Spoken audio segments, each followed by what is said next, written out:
이 시간 하나님의 말씀은 이사야서 30장을 보겠습니다.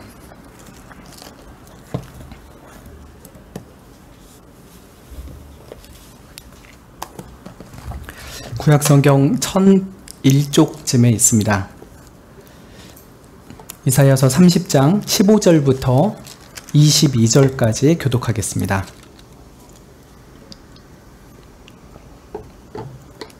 15절부터 22절입니다. 주 여호와 이스라엘의 거룩하신 자가 말씀하시되 너희가 돌이켜 안연히 처하여야 구원을 얻을 것이요 잠잠하고 신뢰하여야 힘을 얻을 것이오늘 너희가 원치 아니하고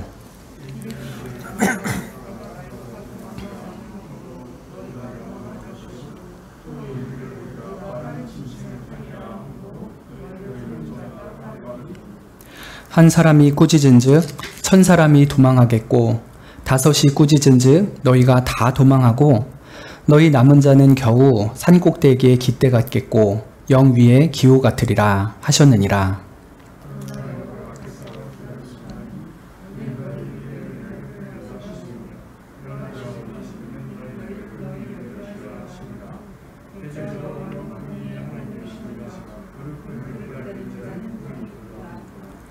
시온에 거하며 예루살렘에 거하는 백성아, 너는 다시 통곡하지 않을 것이라. 그가 너의 부르짖는 소리를 인하여 내게 은혜를 베푸시되 들으실 때에 내게 응답하시리라.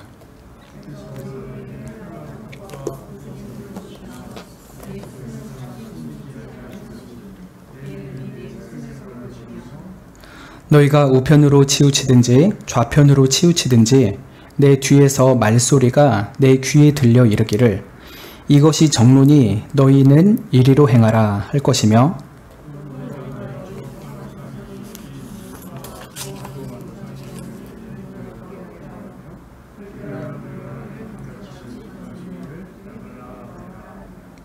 아멘.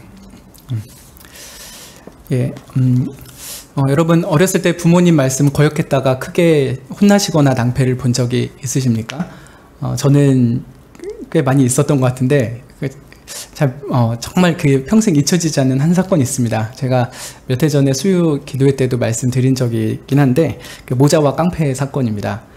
중1 때로 기억이 되는데 너무 멋진 모자가 하나 갖고 싶었습니다. 그런데 학교 갔다 오는 길에 보니까 진짜 제가 원하는 그런 식의 모자가 하나 있는 거예요. 그래가지고 그거를 사야겠다 하고 이제 집에 왔습니다. 이제 저녁에 그동안 모아놓은 돈을 가지고 나가서 사오려고 했었는데 어머니가 극구 말렸습니다. 얘야, 깜깜하고 위험할 수도 있으니 날 밝을 때 가라. 그랬죠. 근데 고집이 센 저는 그날 밤에 그 모자를 제 머리에 써야만 했습니다. 그래서 한참 실랑이를 하고 엄마의 만류를 뿌리치고 결국 나갔었죠. 근데 한 20분 정도 걸어가야 되는데 가다가 근처에 좀 질이 안 좋은 중학교가 있었습니다. 그 중학교 근처를 지나야 했는데 거기서 한 중3 정도 되는 깡패들을 만난 거예요. 깡패 형이죠. 순식간에 그동안 어렵게 모았던 돈을 다 뺏겨버리고 너무 허탈하고 무서웠습니다. 깡패한테 맞을까봐 무섭고 돈이 뺏긴 게 억울하기도 하고 엄마 말 안 들은 게 너무 후회되기도 하고 막 5만 가지 생각이 막 복잡했었죠. 그래도 뭔가 수습은 해야겠다 싶어가지고 근처에 또 경찰서가 있었어요. 가가지고 경찰한테 신고를 하고 경찰 차를 타고서 이제 주변을 수색을 했죠. 근데 깡패들은 다 사라진 후였습니다. 결국은 이제 허탕을 치고 너털너털 그 깜깜한 밤을 집으로 걸어오는데 기분이 너무 묘했습니다. 돈도 아깝고 깡패들한테 그렇게 한마디도 못하고 돈 다 뺏겨버린 것도 너무 제 자신이 한심해 보이기도 하고 어머님 말씀이 옳은데 그것을 어겼던 그 부류막심한 아들의 이 못난 꼬라지를 생각하면서 가니까 너무 속상했었습니다. 그때 참 어머님이 또 부모님이 옳은 말씀 하실 때는 순종하는 것이 나에게 좋구나, 순종이 복이구나, 그런 것을 좀 어렴풋이 깨달았던 것 같습니다. 물론 그 후로도 많이 불순종하고 많이 깨지기도 했었지만 그때 좀 제 인생 가운데 큰 획을 긋는 한 사건이었죠. 오늘 읽은 이사야서 30장 그리고 이제 그 뒤에 있는 31장 같은 경우도 남유다라는 하나님의 아들이 참 부모 되신 하나님의 말씀을 어기고서 큰 낭패를 봤던 사건이 기록이 되어 있습니다. 남유다는 그 당시에 아수르의 침략의 위협을 받고 있었습니다. 근데 하나님께서 너희들 나만 의지하면 된다. 내가 아수르를 물리쳐 줄 테니 허튼 생각하지 말고 나만 믿어라 라고 말씀을 하셨죠. 근데 이 남유다라는 이 못된 아들은 하나님 아버지를 믿지 않고 그 주변에 좀 더 힘세 보이는 형아 애굽을 그렇게 좋아하고 그렇게 의지했습니다. 그래서 하나님께서 그런 애굽 의지하다가는 큰 낭패를 본다. 너희들 엄청 나한테 혼날 거다. 이렇게 여러 차례 경고하시는 것이 오늘 읽은 30장 그리고 31장에 나타나 있습니다. 근데 오늘 읽은 30장에서 1절부터 17절까지는 그렇게 하나님 대신 애굽을 의지하는 남유다에 대해서 몹시 꾸짖으시고 책망하시는 말씀이 많이 나타나 있습니다. 그래서 후반부에 해당하는 18절부터 30장 마지막 절까지는 그러나 그런 말 안 듣는 아들 같은 유다를 때리시지만 다시 회복시키시고 말을 잘 듣는 참 순종의 백성으로 빚어가시리라는 말씀을 하시게 됩니다. 큰 그림은 그렇고요. 좀 자세한 내용들을 살펴보면 좋겠습니다. 그리하여서 우리가 정말 하나님 앞에 사랑받는 자녀로서 사는 그 지혜로운 삶, 또 믿음의 삶이 무엇인가를 좀 다시금 새기면 좋을 것 같습니다. 먼저 오늘 본문에서 읽지는 않았지만 30장 1절부터 좀 보면 좋겠습니다. 구체적인 배경이 거기에 나타나 있기 때문에 그렇습니다. 1절에 보면은 여호와께서 가라사대 화 있을진저 패역한 자식들이여 라고 하죠. 이 패역하다는 거는 이제 거역하는 자식들이라 라고 하는 거죠. 참 말 안 듣는 자식들아 이런 말씀이겠죠. 하나님께서 이를 패역한 자식들이라 라고 부른 것은 당시 히스기야가 통치하던 남유다를 가리킵니다. 사실 하나님께서는 남유다에게 어떤 일이 있어도 애굽한테는 가지 말아라, 그들에게 의지하지 말아라 라고 일찍이 말씀을 하셨었죠. 모세를 통해서도 왕된 자는 말을 많이 두지 말고 말을 많이 얻으려고 그 백성을 애굽으로 돌아가게 하지 말아라 라고 말씀하셨습니다. 이스라엘의 왕의 덕목 중에 하나는 애굽 같은 강대국을 의지하지 않는 것, 사람의 힘을 의지하지 않는 것이었습니다. 그리고 오직 하나님만 의지하는 것이 왕의 덕목이었죠. 왕이 그렇다는 것은 그의 모든 백성도 동일하다고 하는 것이겠죠. 그렇게 애굽을 의지하지 말라고 하셨는데 왜 하나님께서 그렇게 애굽을 의지하지 말라고 말씀하실까요? 두 가지 이유가 있을 것 같은데, 한 가지는 하나님께서 애굽으로부터 구원하셨던 그 과거의 은혜를 망각하거나 희석하지 못하게 하시는 것이라 생각이 듭니다. 기껏 그 악한 자들로부터 구원을 해주셨는데 다시 그 악한 자들이랑 편먹고 하나님을 배반한다는 것은 얼마나 배은망덕입니까? 그래서 그러한 하나님의 은혜를 잊지 않게 하시려고 애굽에 돌아가지 말라라고 하는 것이 있을 것입니다. 이거 좀 과거에 해당하는 것이라 한다면, 두 번째로 현재에 해당하는 이유는 열재앙으로 인해서 하나님께서 그렇게 멸망시키고 아무것도 아니라고 했던 그 악한 애굽을 더 이상 의지하지 말고 살아계신 하나님의 참된 보호와 은혜 가운데서만 살으라 라고 하는 것입니다. 과거에 너희들에게 주었던 그 은혜를 지금 현재도 주고 영원히 줄 터니 너희들의 은혜는 모자람이 없을 것이다. 그러니 애굽 같은 연약하고 악한 나라 의지하지 말고 영원히 나만 의지하면서 내 은혜와 보호 가운데만 살아라 라고 하는 것일 겁니다. 그래서 과거의 은혜뿐만 아니라 현재와 미래의 은혜까지도 오직 하나님 한 분 안에만 있기 때문에 애굽을 의지하지 말라라고 누차 말씀을 하시는 것이죠. 그러나 남유다 지도자들은 끝내 하나님의 말씀을 거역하게 되죠. 이때 히스기야도 이런 악한 모략에 동참했던 것으로 보는 게 맞을 것 같습니다. 우리가 흔히 생각하면 히스기야는 종교개혁을 일으켰던 아주 중요하고 신실한 왕인 것 같잖아요. 근데 자세히 보면은 중간중간 히스기야가 실수하는 장면이 나옵니다. 한두 번이 아니고 꽤 나와요.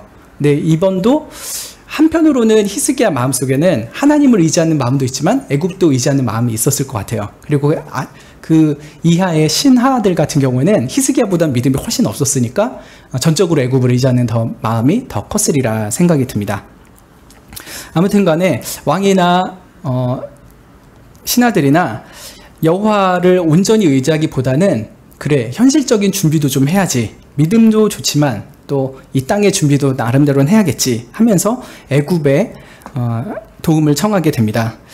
뒤에 이제 이사야 31장 1절에 보면은 도움을 구하러 애굽으로 내려가는 자들은 화 있을진저 그들은 말을 의뢰하며 병거의 많음과 마병의 심히 강함을 의지하고 이스라엘의 거룩하신 자를 앙모치 아니하며 여호와를 구하지 아니하거니와 라고 했습니다. 이들이 애굽에 가는 이유는 애굽의 빠른 말, 또 강력한 병거, 또 마병들을 의지했기 때문이죠. 그러면서 하나님을 의지하지 않고 하나님을 바라보지 않았던 것이 그들의 큰 패역함이었습니다. 그런 것에 대해서 하나님께서 이제 30장 2절에 이런 식으로 말씀하시죠. 너희들은 개교를 베풀지만 나 하나님으로 말미암지 않았다. 그들의 계획이 하나님으로부터 온 선한 계획이 아니라 악한 것이라고 하는 것이죠. 그래서 나름대로 살 궁리를 하는 것은 잘하는 것이지만 참된 도움이신 하나님을 배제하고 하나님의 뜻을 엽주지 않은 것은 그들의 잘못이라는 것을 지적을 하십니다. 또 그들이 맹약을 맺으나 나의 신으로 말미암아 하지 않았다라고 하죠. 이스라엘이 남유다가 애국과 어떤 그 동맹 결탁을 했었겠죠. 그것을 이사야서 28장 15절에 보면은 사망의 언약이라고 표현하는 것 같습니다. 즉 애굽이랑 결탁을 하면은 우리가 생명을 얻을 것이다라고 생각했지만 사실은 그것은 너희들 죽을 언약을 맺은 것이다 라고 말씀하는 것이죠. 정말 그들이 살 언약은 어디에 누구와 맺어야 합니까? 바로 하나님이죠. 하나님이 그들에게 일찍이 아브라함부터 해서 생명의 언약을 맺어 주셨죠. 하나님 안에만 거하면 그들은 생명을 얻을 수 있었지만 그들은 오히려 하나님을 떠나 애굽과 결탁을 맺으며 사망과 언약을 맺어버리는 그런 어처구니 없는 죄를 지은 것입니다. 또 2절 끝에는 그들이 바로의 세력 안에서 스스로 강하려 하며 애굽의 그늘에 피하려 하여 애굽으로 내려갔으되 나의 입에 묻지 아니하였으니 죄의 죄를 더하도다 라고 했습니다. 애굽의 그늘 밑에서 좀 쉬려고 하지만 애굽은 남유다를 가려줄 수 있는 그런 그늘이 아니었습니다. 진정한 그늘은 낮의 해도 또 밤의 달도 상치 못하게 하시는 전능자이신 하나님 안에서만 거할 때 진정한 그늘을 경험하게 되는 것이죠. 그래서 그들은 잘못된 그늘 밑에 들어갔다가 마치 낮의 해에 타 죽을 듯이 또 밤의 달에 얼어 죽을 듯이 큰 고통을 당하게 될 것입니다. 하나님께서 이렇게 남유다가 좀 동네의 센 형 같은 애굽을 의지하는 그 결과가 수치와 수욕으로 끝날 것임을 3절부터 5절에 걸쳐서 말씀을 합니다. 그러므로 바로의 세력이 그들의 수치가 되고 애굽의 그늘에 피함이 수욕이 될 것이라 이렇게 말씀을 하죠. 남유다에 있는 사신들은 그들이 가지고 있었던 그 재산들을 그 낙타와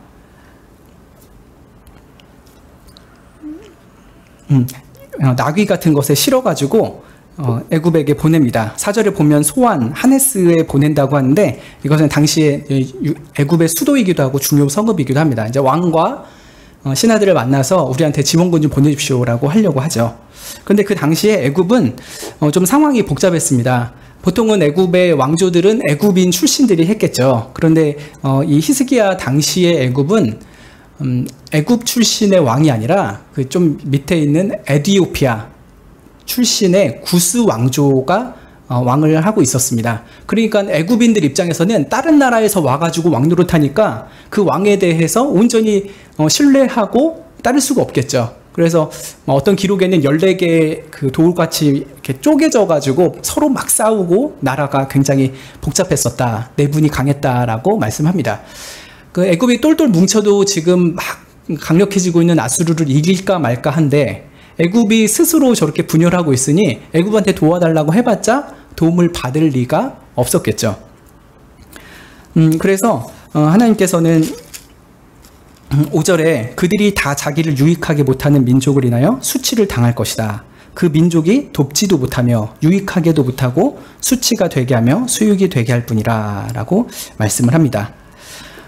그런데도 그런 상황을 아는지 모르는지 남유다는 곧 죽어도 애굽 바라기만 합니다. 그래, 애굽은 우리 살려줄 거야 라고 하면서 6절에 보면은 그 재물을 어린 낙이 등에다 싣고서 그 사막을 건너가지고 애굽까지 갑니다. 근데 가는 길에 얼마나 위험천만합니까? 암사자, 숫사자, 독사, 날아다니는 불뱀, 있는 위험하고 공고한 땅을 목숨을 걸고 갑니다.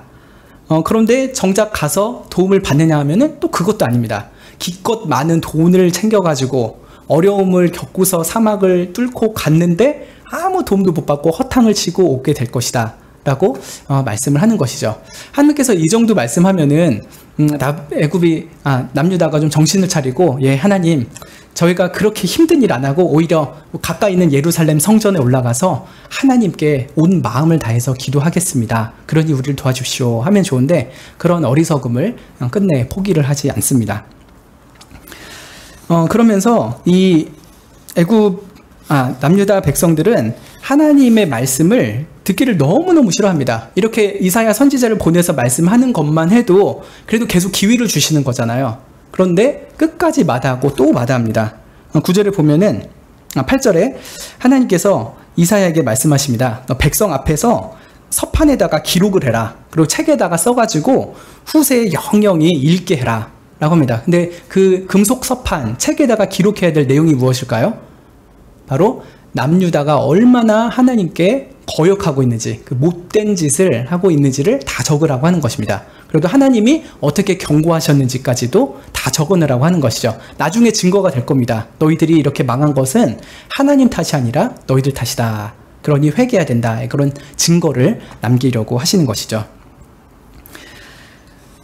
이러한 남유다에 대해서 하나님께서 9절에 이는 패역한 백성이다. 거짓말하는 자식들이다. 여호와의 법을 듣기 싫어하는 자식이다 라고 말씀합니다. 얼마나 하나님의 속을 썩이는 자식인지 모르겠습니다.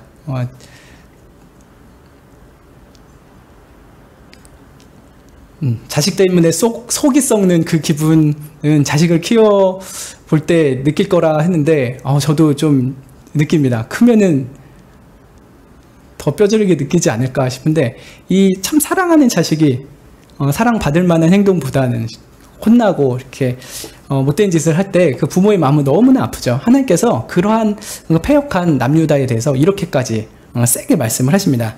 근데 왜 그러냐면요, 이들이 진짜 하나님의 말씀 듣길 너무너무 싫어했습니다. 여러분도 그렇잖아요. 옳은 소리인데 자꾸 하면은 잔소리가 되죠. 그리고 잔소리를 계속하면은 듣기 싫어서 귀를 틀어 막아버립니다. 그리고 이제 계속 그래도 하면은 속으로 막 욕을 하죠. 진짜 또 이래. 그래서 막 그 옳은 소리를 하는 분에게 막 욕을 하기도 하죠. 근데 남유다가 꼭 그런 일을 하는 것입니다. 뭐라고 합니까? 10절에 보면은 그들이 선견자에게 말합니다. 선견하지 말아라. 예언 같은 거 하지 말아라 하죠. 선지자에게도 말합니다. 우리에게 정직한 것 보이지 말아라. 옳은 길 말하지 말아라 합니다. 또 부드러운 말을 해라. 우리 좀 귀에 달콤한 소리 좀 해줘라 라고 하는 것이죠. 그러니까 평안하다, 너희들은 재앙당하지 않을 거다, 이런 사탕발림 얘기만 좀 해달라고 하는 것입니다. 또 거짓된 것을 보이라 라고 합니다. 너희는 정로를 버리며 첩경에서 돌이켜라 라고 선지자에게 말한 거예요. 선지자, 당신들 그렇게 좋은 길, 옳은 길 버려. 그리고 그렇게 올바른 길에서 좀 돌이켜. 너희들도 우리랑 같이 좀 삐딱하게 좀 살자. 왜 이렇게 고지고대로 고지식하게 살아. 사람이 이럴 수도 있고 저럴 수도 있지. 어떻게 말씀대로 순종하면서 살아. 좀 그런 소리 좀 그만하고 좀 대충대충 살자. 인간답게 좀 살자고. 이런 식으로 계속 얘기하는 것이죠. 심지어 뭐라고 하냐면 이스라엘의 거룩하신 자로 우리 앞에서 떠나시게 하라 라고 합니다. 하나님이 제발 좀 우리 앞에서 좀 사라지게 좀 해줘 라고까지 선지자에게 말을 한다는 것입니다. 물론 이 사람들이 그래도 명색이 유다 백성들이잖아요. 겉으로 이렇게 노골적으로 말하는 사람 소수였을 것입니다. 진짜 그런 사람들은 아주 극소수의 거짓 선지자들이었을 거고요. 대부분의 백성들은 이런 말을 차마 입 밖으로 꺼내진 않았을 것입니다. 하지만 속 마음에는 이런 것이 다 들어있는 거예요. 좀 그런 소리 좀 그만하십시오. 하나님, 제 인생에서 좀 살아주십시오 라고 하는 것이죠. 참 너무나도 완악했던 그들에게 하나님은 자신들이 행복하게 사는 꼴을 차마 보지 못하고 늘 괴롭히는 그런 심술궂은 신, 그래서 늘 옆에 있으면 불편하고 부담스럽고 짜증나는 그런 존재로 생각을 했던 것입니다. 그래서 했던 것이죠. 그래서 내 인생에서 제발 좀 사라졌으면 하는 생각이 드는 것입니다. 여러분 혹시 생활 가운데 그런 마음이 들지는 않습니까? 내가 좀 어떤 일을 좀 해보고 싶은데 사실은 내가 봐도 이렇게 썩 좋은 건 아니야. 그러니까 하나님 보시기에는 진짜 하나님 싫어하실 만한 일인데 그래도 이건 너무 하고 싶어. 그럴 때 하나님의 존재가 좀 부담스럽잖아요. 이걸 다 지켜보실 텐데 일단 좀 하나님 없이 좀 살면 좋겠다 하는 마음이 들 수도 있을 것입니다. 근데 남유다 백성들은 그런 마음이 그냥 순간적으로 왔다 가는 것이 아니라 늘 그런 마음을 가지고 살았던 것이죠.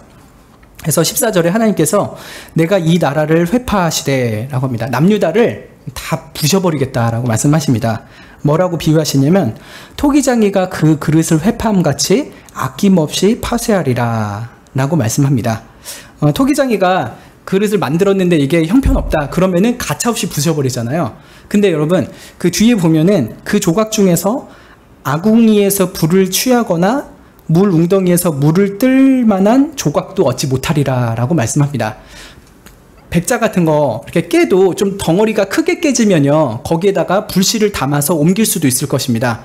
또 그 좀 더 이렇게 파여 있는 편이라고 하면은 거기다 물도 담아서 옮길 수 있겠죠. 깨진 조각이라도 나름대로 쓸모가 있을 수도 있는데요. 하나님께서 이 남유다라는 토기를 얼마나 세게 산산조각 내실 것인지 그렇게 작은 조각, 쓸만한 조각 하나 없게끔 완전히 부셔버릴 것이라 이렇게까지 말씀을 하십니다. 그러면서 이제 오늘 읽었던 본문 15절을 우리가 보게 됩니다. 하나님께서 계속 이스라엘을 책망하신 부분이 연결됩니다. 주 여호와 이스라엘의 거룩하신 자가 말씀하십니다. 너희가 돌이켜 안연히 처하여야 구원을 얻을 것이요 잠잠하고 신뢰하여야 힘을 얻을 것이오늘 너희가 원치 아니한다 이렇게 말씀하십니다. 여기서 돌이킨다 라고 하는 것은 회개한다라는 말씀입니다.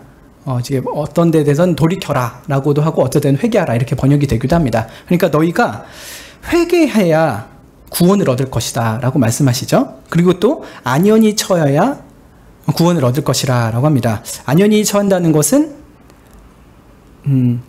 불신앙에서 오는 조급한 마음을 버리고 하나님께 모든 걸 다 맡기고 편안한 마음으로 있어야 된다라고 하는 것입니다. 그들은 언약 백성이면서도 하나님께 거역하고 또 이웃들에게도 강포를 행하던 죄를 많이 지었죠. 그 죄된 길에서 이제는 돌이키고 하나님께로 와야 됩니다. 그리고 하나님께 자신들의 이 아수르한테 침략받을 어려운 상황을 다 내어 맡기고 주님, 우리가 잘못했습니다. 용서해 주십시오. 이 어려움 속에서 우리를 구원해 주십시오. 이렇게 기도를 해야 되는 것이죠. 그런데 그들은 불신앙에서 오는 조급한 마음들 또 인간적인 자구책을 끝까지 버리질 않습니다. 징계를 거두고 하나님께서 좀 저를 불쌍히 여십시오 하는 그런 기도하지 않고요. 끝까지 버티면서 그 애굽을 의지하면서 불편한 마음을 갖고 있는 것이에요. 우리 좀 그런 거가 있잖아요. 한편으로는 하나님 믿는다 하면서도 한편으로는 하나님 안 믿고 있을 때 우리 마음이 굉장히 부조화스럽죠. 불편합니다. 근데 이스라엘 백성들이 이렇게 회개도 하지 않고 하나님께 맡기지 않으니까 불편한 마음을 가지고 계속 있는 거예요. 그러면서 하나님께 구원받지 못할 일을 계속 행하는 것이죠. 또 하나님께서는 잠잠하고 신뢰하여야 힘을 얻을 것이라 라고 말씀합니다.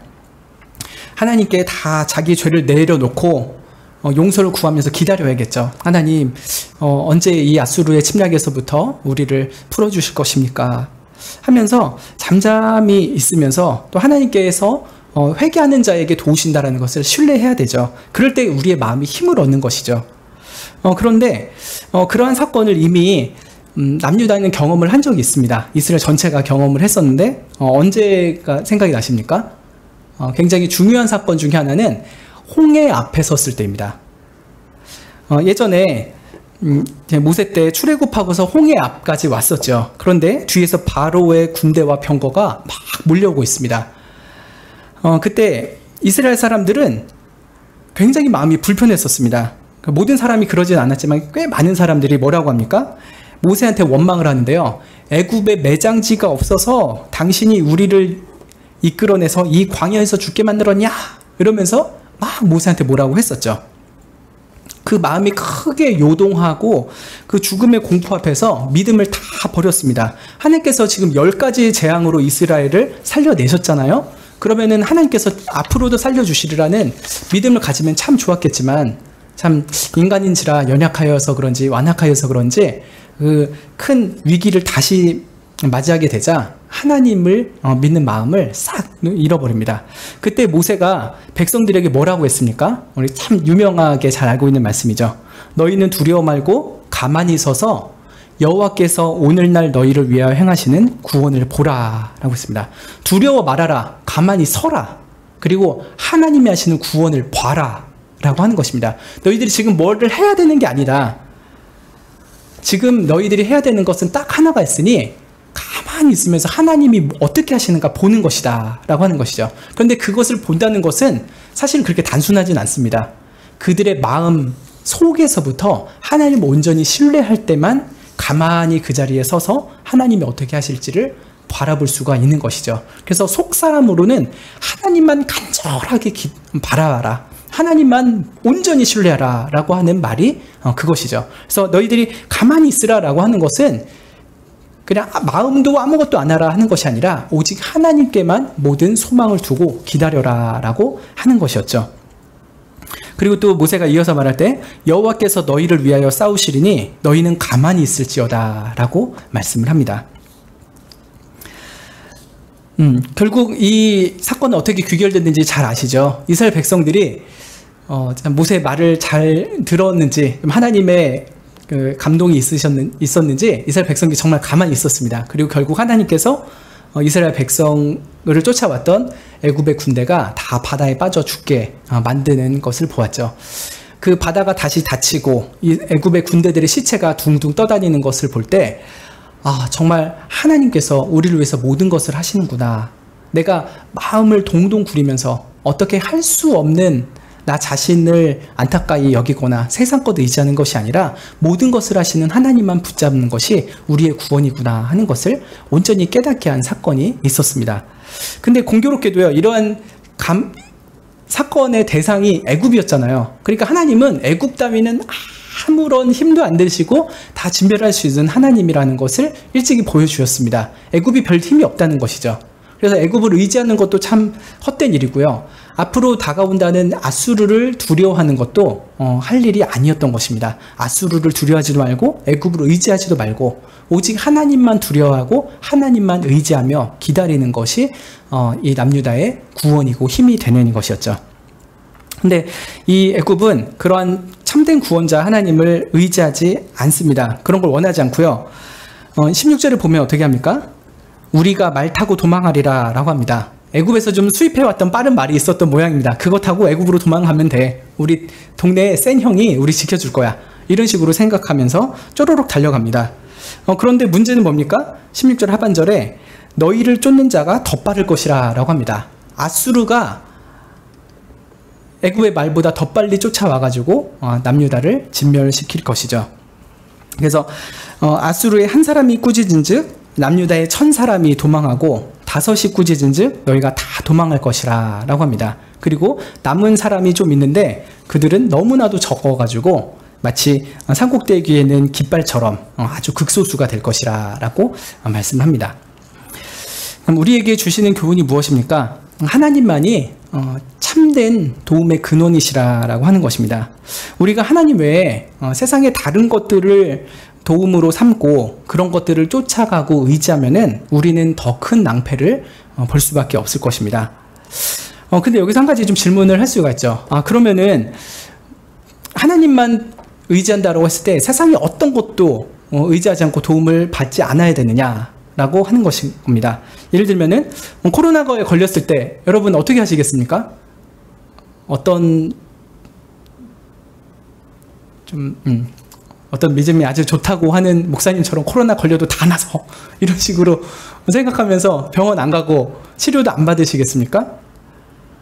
여러분이 깡패를 만났을 때 하나님만 도움이니까 나는 뭐 어떤 사람의 도움도 청하지 않겠어. 그러겠습니까? 악질 같은 사람을 만나서 법적인 손해를 받는데 나는 하나님만 믿으니까 변호사한테 안 찾아갈래. 이렇게 하시겠습니까?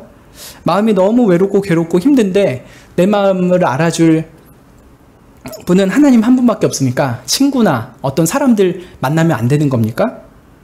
자녀가 학업에 큰 어려움을 겪는데 학교나 학원이나 좋은 선생님을 찾으면 안 되는 것일까요? 직장에서 큰 위기를 겪고 있는데 도움을 줄 수 있는 지인이나 어떤 상사를 찾아가면 안 되는 걸까요? 하나님만 바라본다는 것이랑 우리가 어떤 그 현실적인 도움을 줄 수 있는 누군가를 만나는 것은 모순되는 일일까요?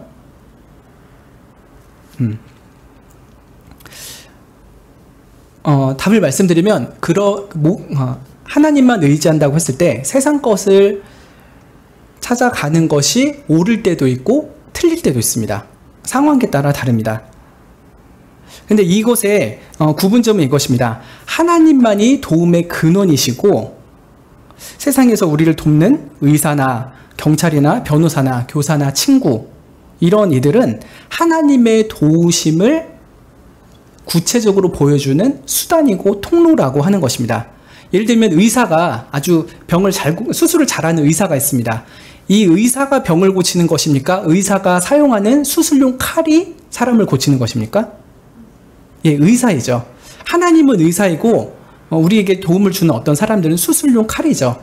진정한 도움의 근원은 의사신 하나님이고 하나님은 여러 수단을 통해서 우리를 도와주실 때도 있고 어쩔 때는 그런 수단을 전혀 사용하지 않고 기적적으로 도와주실 때도 있는 것입니다.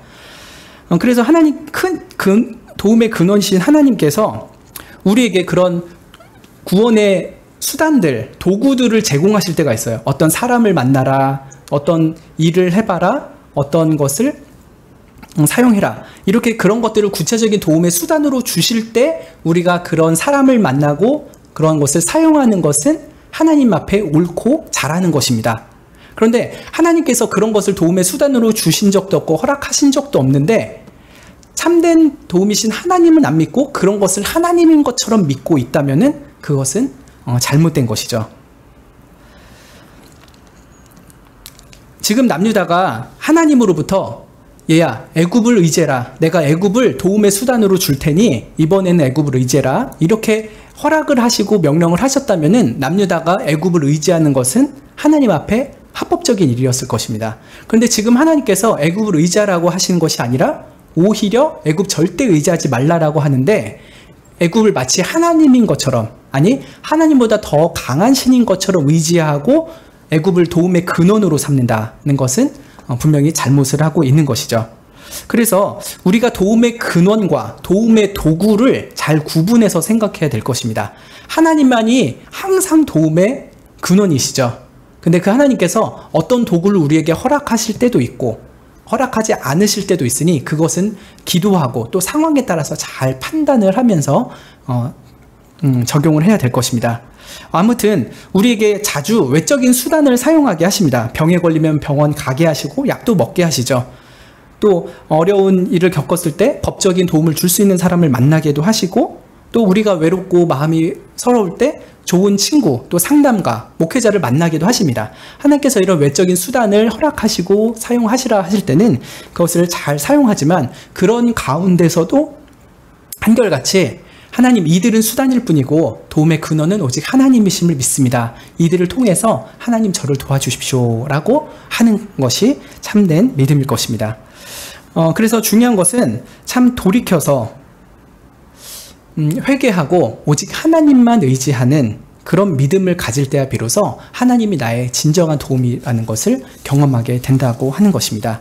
그래서 이 시간 참 우리가 행여나 하나님께서 도움을 주시는 수단들을 마치 하나님처럼 더 의지하거나 그런 것을 신뢰한다고 한다면 그런 죄를 우리가 회개하면 좋겠습니다. 대신에 하나님 자신이 하나님 당신만이 나의 도움의 근원이시니 저를 도와주십시오. 이렇게 기도하게 되면 좋겠습니다.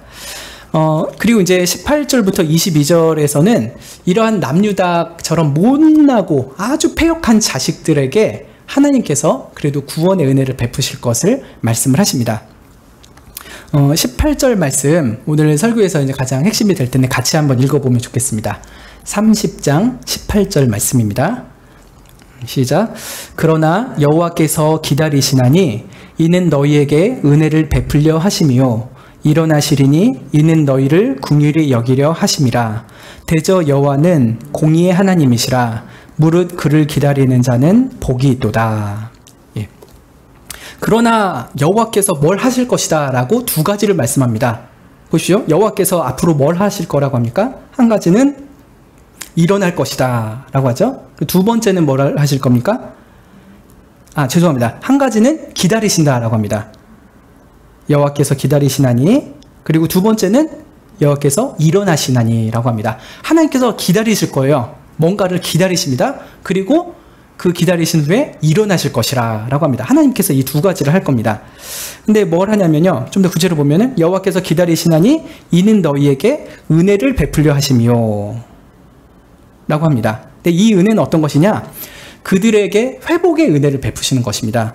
징계를 받는 시간 동안은 하나님께서 기다릴 것입니다.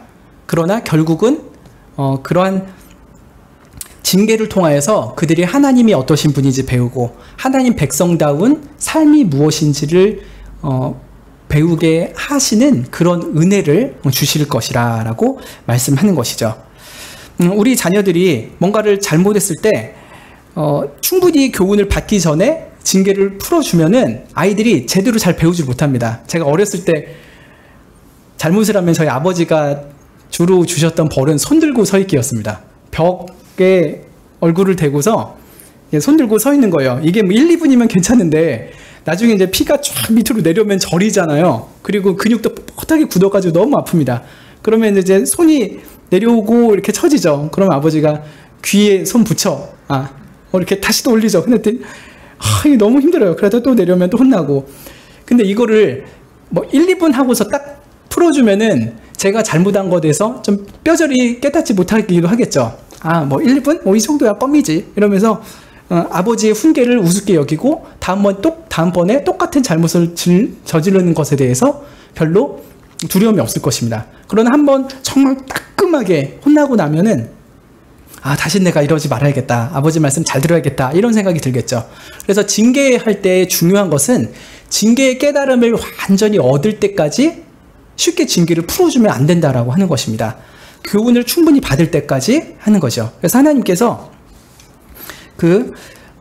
회복의 은혜를 베푸실 때까지는 그 징계 효과를, 징계 교훈을 다 받도록 기다리신다라고 말씀을 하는 것입니다. 그리고 두 번째로 여호와께서 일어나신다라고 하죠. 이는 너희를 긍휼히 여기려 하심이라 라고 합니다. 여호와께서 일어나셔서 무엇을 하실 것이냐? 남유다를 핍박하는 아수르를 깨어 부수실 것입니다. 그럼으로써 남유다를 구원하시고 긍휼히 여기시는 것을 나타내실 것이죠.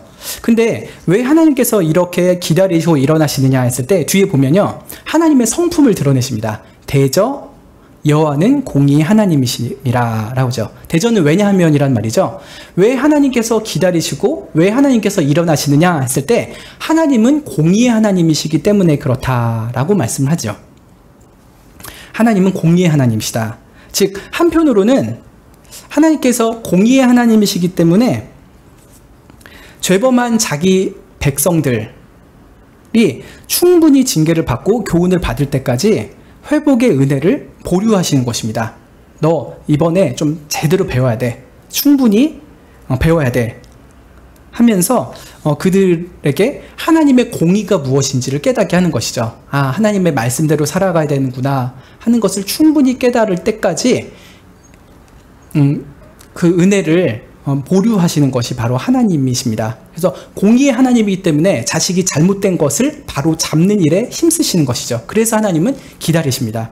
또 두 번째로 하나님은 공의의 하나님이시기 때문에 일어나셔서 하나님의 교회를 핍박하고 그러면서 궁극적으로는 하나님까지 대적하는 아수를 가만히 두지 않으실 것입니다. 공의의 하나님이니까요. 그래서 하나님이 그의 공의의 토대를 두는 일로서 징계를 충분히 주시는 은혜를 베풀어 주시고 또 원수를 물리치시는 그런 긍휼을 베푸실 것이다 라고 말씀을 하십니다. 그래서 그런 하나님의 징계 때가 다 찰 때까지는 시간이 필요한 거예요. 그게 1년이 될지 2년이 될지는 모르겠지만 그 시간이 찰 때까지 하나님은 기다리십니다. 그래서 남유다에게도 뭐라고 하라고 하십니까? 남유다에게 무엇을 요구하십니까? 18절 하반절에 보면은 무릇 그를 기다리는 자는 복이 있도다 라고 하죠. 하나님이 징계 때가 완전히 찰 때까지 기다리고 계시니 너도 그때까지는 기다려야 된다. 그러면은 복을 받을 것이라 라고 말씀을 하는 것입니다. 그들이 받을 복은 무엇입니까? 19절을 보면은 원수로부터 구원하시는 것이 한 가지입니다. 마치 일어나서 원수를 물리쳐 주시는 것이 아까는 두 번째 순서인데 여기서는 첫 번째로 나오죠. 19절에 시온에 거하며 예루살렘에 거하는 백성아 너는 다시 통곡하지 않을 것이라. 그가 너의 부르짖는 소리를 인하여 내게 은혜를 베푸시되 들으실 때에 내게 응답하시리라. 이렇게 말씀하죠. 그래서 시온에 거하고 예루살렘에 거하는 자들아 너희는 다시는 통곡하지 않을 것이다. 아수르를 내가 물리쳐 줄 것이니 라고 하는 말씀을 하는 것입니다. 그리고 두 번째로 하나님께서 잠잠히 기다리는 자에게 주시는 은혜는 20절부터 22절에 있는데 믿음과 순종의 삶을 배우는 것입니다. 성화를 가르치시는 것이죠. 징계 열매가 무르익을 때까지 하나님께서 당분간은 환난의 떡과 고생의 물을 더 주실 것입니다. 예, 손을 빨리 내리지 못하게 팔 들고 있어 손을 귀에 붙여라고 하는 것처럼 당분간은 좀 어려움을 겪게 두실 거예요. 그렇지만 나중에는 내 스승은 다시 숨기지 않을 것이라 라고 말씀합니다. 여기서 스승은 영적인 스승인 선지자들을 말하는 것으로 보입니다. 선지자들이 아예 안 나타났다가 이제는 나타나게 하시겠다 이렇게 말씀하시는 걸 수도 있겠는데 이사야가 있는 것만으로도 영적인 스승이 전혀 안 보이게 하셨다는 것은 아닌 것 같아요. 오히려 너희 스승을 숨기지 않겠다라고 말씀하는 것은 이제 이스라엘 백성들이 선지자의 말을 알아듣게 하시겠다. 영적인 귀를 열어주고 영적인 눈을 떠서 선지자들이 하는 하나님의 말씀을 깨닫게 하는 때를 주시겠다라고 하는 것으로 이해하는 것이 더 좋을 것 같습니다. 그래서 하나님께서 장차 그들의 영혼의 스승을 보이시고 그들의 말을 듣게 하실 것이죠. 21절에 그들의 눈이 선지자를 보게 하실 것이라 라고 합니다. 그들의 눈은 이제 선지자를 보게 될 것이고요. 또 한편으로는 그들이 우편으로나 좌편으로 치우치면 그들의 뒤에서 말소리가 들린다고 합니다. 이것이 정로다. 정로는 바른 길이라고 하는 거잖아요.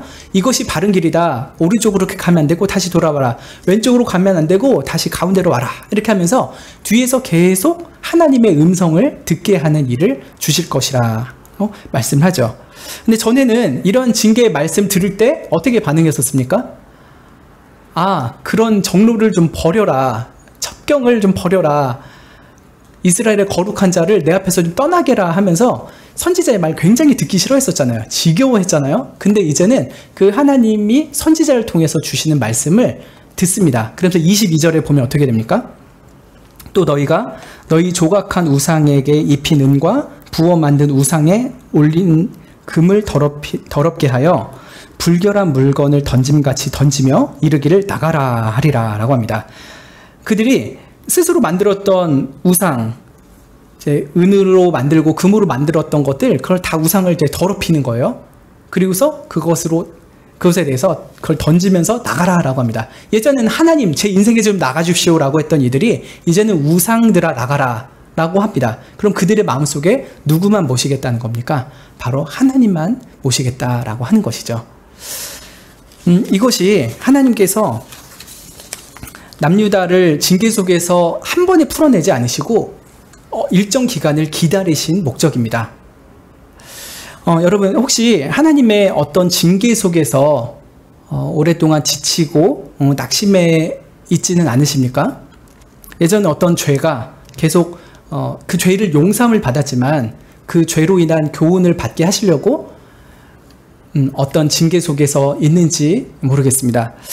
이런 순간에 우리가 반드시 잊지 말아야 될 것이 있습니다. 그것은 우리 하나님은 공의의 하나님이라고 하는 것입니다. 우리 아버지는 아주 공의로운 아버지십니다.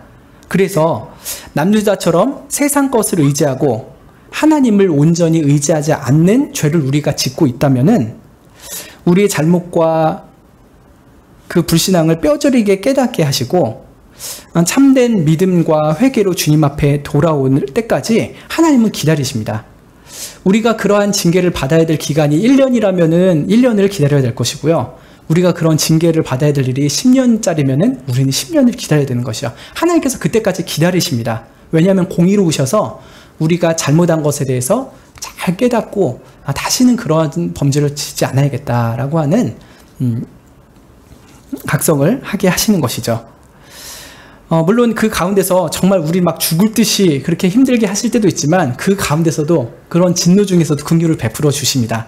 아무튼 하나님께서 공의로우신 분이기 때문에 우리가 못된 것 배워서 나쁜 짓 할 때 하나님께서 징계하시고 그 징계를 충분히 받게 하시게 하시죠. 마치 뜨거운 용광로에서 정련되어서 불순물이 다 버려지고 정금과 같은 믿음을 갖는 사람 되게 하시려고 하나님은 기다리십니다. 그때까지 우리는 기다리면서 하나님께 회개할 것을 깊이 회개하고 또 내가 무엇을 새롭게 바꿔야 될 것인가를 깨닫고 그러한 변화된 삶을 살아야겠죠. 두 번째로 하나님은 공의로우신 하나님이기 때문에 우리를 징계하기 위해서 동원하셨던 악한 사람들을 적절한 때가 되면 반드시 응징해 주실 것입니다. 그런 일이 실제로 일어나진 않았지만 제가 그 모자 사러 갔다가 깡패를 만났다고 해봅시다.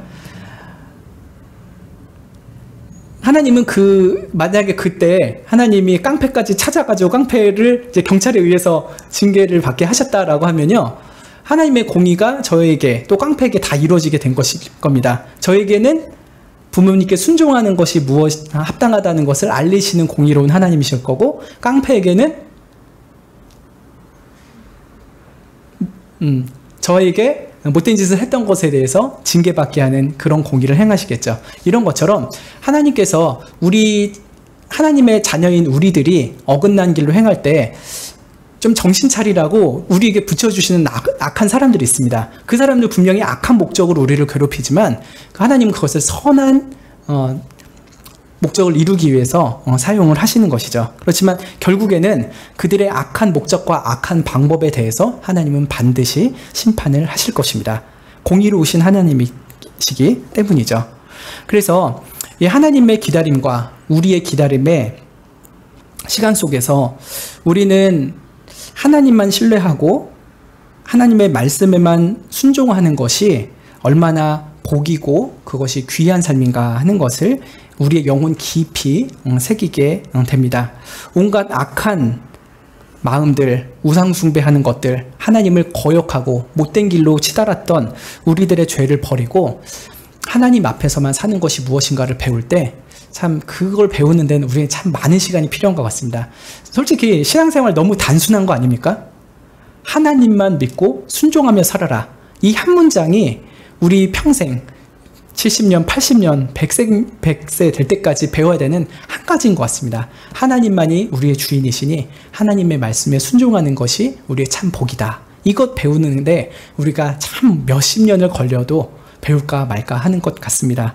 그렇지만 이 모든 징계들 속에서 우리가 그 징계를 받는 당시에는 즐겁지도 않고 슬프지만 후에는 이 징계로 말미암아 연달한 자에게 의의 평강의 열매를 주신다라고 히브리서에서 말씀을 하셨죠. 의로움 그리고 평강의 열매가 무엇인지를 우리에게 반드시 주실 것입니다. 그래서 하나님이 기다리시니 우리도 기다리라 라고 했을 때 우리가 정말 하나님의 징계가 혹시 있다면은 그것이 철회될 때까지 하나님 앞에 잠잠히 인내하면서 회개할 것을 돌이키고 주님 앞에 온전한 믿음으로 살아가게 되면 좋겠습니다.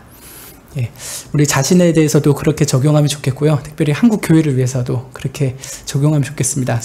참 안타까운 일인데 신천지 건도 그렇고 그 사랑제일교회로 인해서 터진 것도 어떻게 보면 한국 교회와 직간접적으로 다 연관되어 있는 것이죠. 한국 교회가 정말 하나님 앞에 바른 믿음을 배우고 바른 믿음을 가르치고 살았다면은 이 코로나로 인해서 이런 일이 이렇게까지 증폭되진 않았을 수 있겠다는 그런 안타까운 마음이 너무 많이 듭니다. 우리 자신을 위해서도 하나님의 징계가 있다면 속히 철회해 주시고 우리가 빨리 깨닫게 달라고 기도해 주시면 좋겠고 한국 교회를 위해서도 꼭 그렇게 기도해 주시면 좋겠습니다. 기도하고 마치겠습니다.